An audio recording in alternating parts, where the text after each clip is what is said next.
नमस्कार। आज हम महात्मा गांधी की भारत वापसी यानी बॉम्बे हार्बर पे वो भारतीय पोशाक में सादाईपूर्ण पोशाक वो जब बंदर दरगाह पे उतरे तो इतनी भारी भीड़ थी उनको देखने समझने के लिए। 1915 की साल और 9 जनवरी वो दिन था जो पूरे मीडिया ने उनके भारत आगमन को पूरे देश ने बड़ी तौर पे हाईलाइट किया। उनके गुरु गोपाल कृष्ण गोखले जी, गांधी जी उनको अपना गुरु मानते, क्योंकि वो जब गोखले जी को मिलने गए तो गोखले जी ने उनको सलाह दी, विनती किया कि आप 1 साल तक पूरे भारत देश में गांव गांव तक आप भ्रमण करिए, देश को देखिए, आप पहचानिए, और जब तक आप 1 साल तक देश को पूरा पहचानो नहीं, देखो नहीं, भ्रमण आपका संपूर्ण न हो, तब तक आप किसी भी राजनीतिक मामलों में आप अपनी राय प्रसिद्ध मत कीजिए। ये गोखले जी की इनको सलाह थी और इस सलाह के मुताबिक गांधी जी ने आगे बढ़ना शुरू किया और गांधी जी ने गोखले जी को अपना गुरु कहा। उन्होंने भारत को जानने की शुरुआत की और 1 साल गांधी जी सिर्फ देश को देखते रहे और लोगों की बात सुनते रहे। उन्होंने प्रसिद्ध तौर पे मौन व्रत ले लिया था किसी भी राजनीतिक और किसी समस्या में, लेकिन उनकी आंखें और उनके कान इतना काम किया कि उन्होंने 1 साल में देश को सही तरह से पहचाना।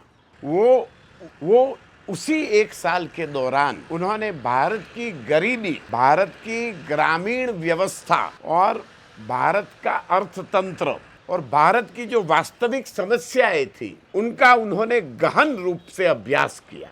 और 1915 में ही उन्होंने अहमदाबाद में साबरमती के तट पर कोचरब में उन्होंने एक मकान किराए पे लिया और वहाँ उन्होंने सत्याग्रह आश्रम की शुरुआत करी, जो कोचरब आश्रम के रूप में जाना जाता है। और वहाँ वो जगह उनको कम लगी और वहाँ उन्होंने जो स्वच्छता का अभियान चलाया तो वहाँ जो कुआं था वहाँ उन्हें थोड़ी समस्या लगी और जगह की कमी लगी, तो उन्होंने जगह ढूंढी और बाद में वो गांधी आश्रम जो उन्होंने बहुत बड़ी जगह वहाँ लेकर उन्होंने प्रस्थापित किया, जो साबरमती गांधी आश्रम आज भी हम जानते हैं। और उन्हें तभी से साबरमती के संत कहा गया। और उन्होंने सत्य, अहिंसा, अस्पृश्यता निवारण और स्वदेशी, इस 4 सिद्धांतों की नींव रखी उस आश्रम में। मतलब भारत के अर्थतंत्र को स्वदेशी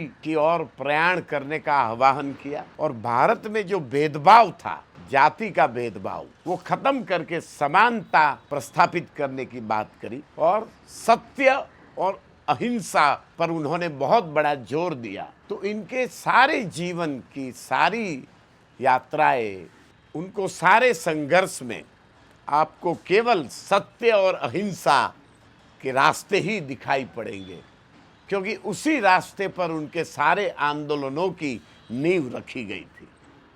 1916 में बनारस हिंदू विश्वविद्यालय में उन्होंने जो व्याख्यान दिया, उन्होंने बड़े बड़े अंग्रेजी बोलने वाले श्रीमंत राजा महाराजाओं को बड़े कठोर शब्दों में उनका विवरण किया और उनकी आलोचना करी और भारत के गरीबों को पहचानने का आह्वान किया। और उस बनारस विश्व हिंदू विश्वविद्यालय के उनके भाषण से पूरे भारत के युवा शक्ति वो गांधी के आंदोलन पर एक के बाद एक जुड़ते ही गए।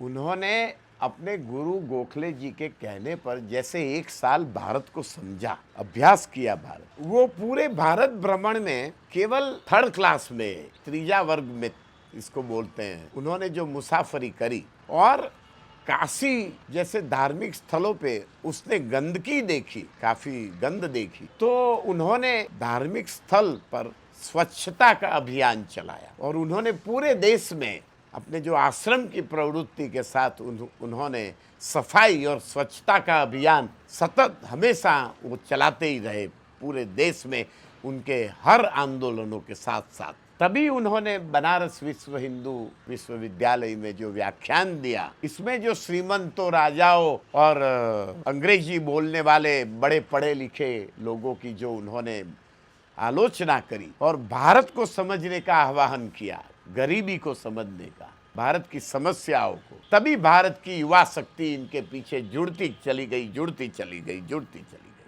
1917 में वो कार्य में लग गए। अपने अवलोकनों की वजह से बिहार चंपारण के किसान ने उनको खत लिख के बुलाया।